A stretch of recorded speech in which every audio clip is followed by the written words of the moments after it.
Welcome to my channel. இன்றைக்கான வீடியோவில் நம்ம எதை பற்றி பார்க்க போகிறோம்னு பார்த்தீங்கன்னா, புதுசாக ரேஷன் கார்டு அப்ளை பண்ணி இருந்தவங்களுக்கு பார்த்தீங்கன்னா ஒரு சந்தோஷமான செய்தி வந்து வெளியிட்டிருக்காங்க.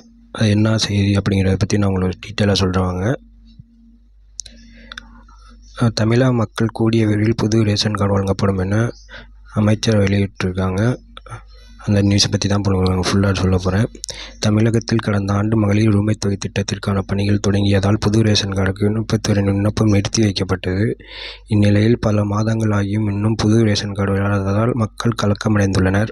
மேலும் மக்களவைத் தேர்தல் வேறு நெருங்கி வரும் சூழலில் ரேஷன் கார்டு கிடைக்குமா கிடைக்காது என்ற அச்சத்தில் உள்ளனர்.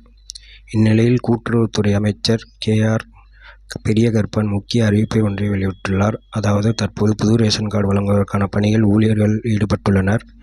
கூடிய விரைவில் அனைத்து ஆய்வுகளும் முடிந்த பிறகு விண்ணப்பித்த அனைவருக்கும் புது ரேஷன் கார்டு வழங்கப்படும் என அறிவித்திருக்கார் அப்படிங்கிற ஒரு செய்தி வெளியாகிருக்கு. அதனால் புதுசாக ரேஷன் கார்டு அப்ளை பண்ணவங்க எல்லாரும் வெயிட் பண்ணுங்கள். உங்களுக்கு இந்த மாதம் இறுதிக்குள் தேர்தல் முன்னாடியே உங்களுக்கு புதுசாக அப்ளை பண்ணவங்களுக்கு கிடைக்க போகிறோம். நிறையா பேருக்கு கூட இது எலெக்ஷன் முடிஞ்சதுக்கப்புறம் கிடைக்கும். அதனால் வெயிட் பண்ணுங்கள். ஓகே ஃப்ரெண்ட்ஸ், இது போன்ற பயனுள்ள தகவலுக்கு என்னோடய சேனலை வந்து சப்ஸ்கிரைப் பண்ணிக்கோங்க. நன்றி, வணக்கம்.